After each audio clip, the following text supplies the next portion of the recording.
Ketika nanti misalkan warna merah, aduh berarti saya nggak boleh nikah ya? Takut ya? Nah, kita berusaha untuk mencegah dan meminimalisasi dari yang namanya stunting itu. Nah, Sobat BKKBN, saat ini di samping saya sudah hadir Bapak Freddy SPD selaku admin LC-Mil tingkat Provinsi Aceh.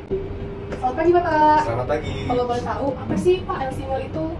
Baik, kasih tahu nggak ya? Kasih tahu dong kawan-kawan. LC-Mil itu kita mulai dari singkatannya dulu ya. Jadi elektronik siap nikah dan siap hamil. Di dalam elektronik siap nikah dan siap hamil ini ada indikator-indikator yang kita ingin tahu pasangan calon pengantin nanti ini apakah ada indikasi dia akan terkena stunting atau tidak ketika dia melahirkan nanti, seperti itu. Nah, ini adalah sebagai salah satu upaya dari BKKBN untuk mengeliminasi stunting dari hilirnya terlebih dahulu, seperti itu, Kariska. Jadi sebenarnya yang harus kita ketahui ini tentang stunting itu gimana sih? Ya baik, yang harus kita ketahui tentang stunting adalah pertama dari definisinya dulu ya. Stunting ini merupakan kondisi gagal tumbuh pada 1000 hari pertama kehidupan. Artinya di situ terjadi kekurangan gizi kronis yang berlangsung lama dan akut. Nah, imbasnya apa? Imbasnya kurang optimalnya, bahkan tidak optimalnya pertumbuhan si bayinya atau si janinnya semenjak dari dalam kandungan. Kalau tahu Pak, stunting ini di Aceh gimana sih Pak? Baik, untuk angka stunting di Aceh sendiri menurut data SSGI tahun 2021 kita di Aceh lumayan tinggi ya, angkanya 33,2.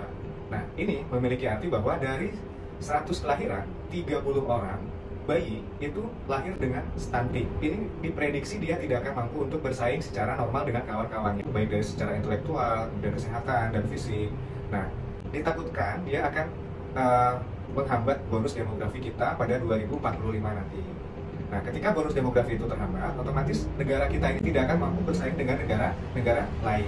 Kalau boleh tahu, dari BKKBN sendiri sebagai koordinator atau lintas sektor, apa aja sih yang dilakukan untuk stunting ini? Ya, kalau kita di BKKBN tentu saja kita sudah banyak hal ya yang sudah kita upayakan untuk mengeliminasi stunting ini. Kita sudah melakukan koordinasi lintas sektor, kemudian adanya Satgas Stunting, kemudian adanya tim pencegahan penurunan percepatan stunting TPPS, bahkan TPPS ini sudah sampai di tingkat desa, kawan-kawan. Nanti di dalam tingkat desa itu ada yang namanya tim pendamping keluarga. Nah, tugas dari tim pendamping keluarga ini adalah dia melakukan pemetaan dan juga intervensi di lingkungan sekitar mereka, di wilayah kerja mereka, untuk menentukan mana nih keluarga-keluarga yang ada indikasi dari stuntingnya.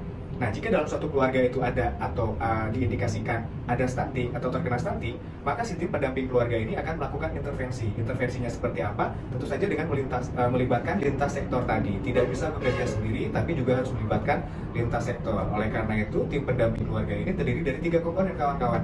Yang pertama adalah kader KB-nya, yang kedua adalah dari ibu bidannya, yang ketiga adalah kader PKK-nya. Nah, diharapkan dengan adanya 3 komponen ini bisa sama-sama saling bekerja dan menentukan intervensi yang tepat sekali. Misalkan ketika si catirnya itu terkena anemia, maka tim pendamping keluarga ini akan memberikan intervensi berupa pemberian tablet tambah darah. Tapi tentu bukan si TPK-nya, tapi TPK nanti memberikan rujukan kepada PKM atau puskesmas atau pusat kesehatan masyarakat yang terdekat, Kariska. Nah, untuk diarahkan si catir yang terkena anemia tadi datang ke puskesmas untuk mendapatkan tablet tambah darah. Nah, di situ kelihatan bahwa adanya lintas sektor yang berperan. Jadi kita tidak bekerja sendiri, tapi kita juga mengadvokasi dari lintas-lintas sektor yang ada terkait penurunan stunting ini, Kariska. Jadi kan Pak, kita udah melakukan beberapa koordinator dan lintas sektor. Jadi kalau misalnya stuntingnya udah turun atau udah bisa standar, ini gimana nih Pak aplikasi LC-Mil? Apa masih berlanjut atau gimana?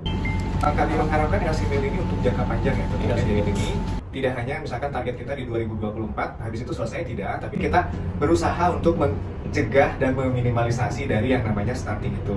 Nah, jadi ini juga harus diketahui nih oleh para remaja, terutama para calon ibu, untuk sebelum nikah itu mereka harus mendownload dulu LC-Mil, biar tahu nih apa sih itu stunting, indikatornya apa-apa aja sih. Nah, seperti itu. Jadi, para remaja kita mulai aware dengan yang namanya stunting, seperti itu. Jadi kalau misalnya nih ada caking, dia mau nikah, terus gimana nih prosesnya Pak? Nah, oke. Jadi alur dari LC-Mil ini sendiri, yang pertama ketika misalkan si catin itu mau menikah, yang pertama dia tentu dia akan mendaftarkan ke KUA ya. Nah, di KUA itu nanti kita sudah bekerja sama tuh BKKBN dengan KUA nih, bahwa catin yang datang ke KUA akan diarahkan untuk menemui tim pendamping keluarga terlebih dahulu. Nah, baru setelah ketemu dengan tim pendamping keluarga, nanti tim pendamping keluarga akan mengarahkan si catinnya itu untuk mendownload LC-Mil. Mengisi biodata, registrasi, gampang kok, daftarnya sama seperti kita buat medsos. Tinggal masukin nama, alamat email, dan nomor HP, dan juga nick, gitu aja. Nah, setelah itu baru nanti akan mengisi kuesioner. Nah, setelah mengisi kuesioner, baru di situ akan kelihatan indikator-indikatornya seperti apa, apakah ideal atau tidak ideal. Nah, jika ideal, nanti warna sertifikatnya itu akan hijau. Nah, itu artinya sudah siap untuk menikah.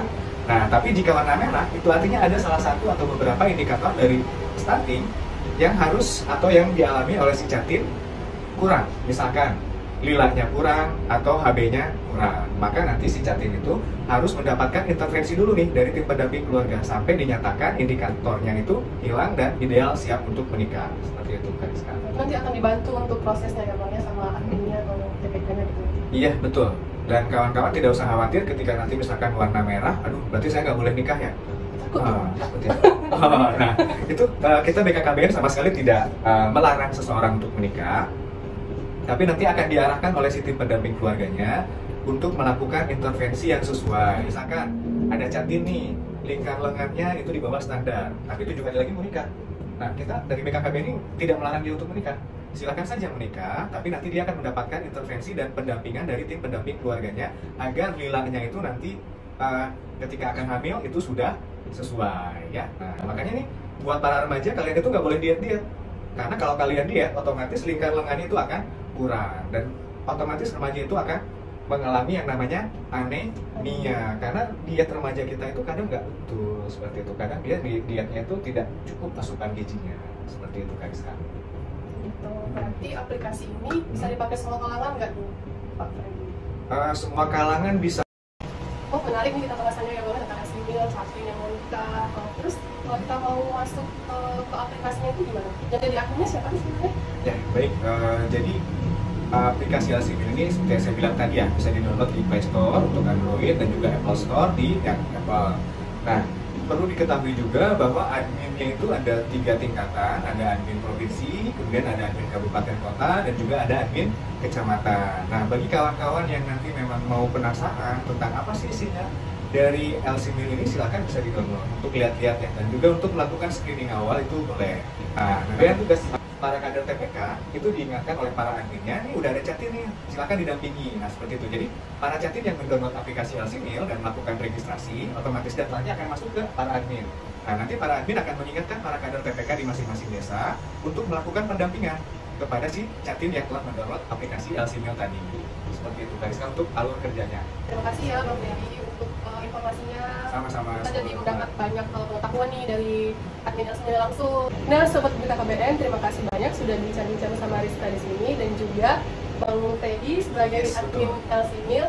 Sangat bermanfaat sekali informasinya Bang. Nanti kita bincang-bincang lagi dengan tema yang lainnya ya. Salam genre dulu ya. Oke, siap. Salam genre. Salam.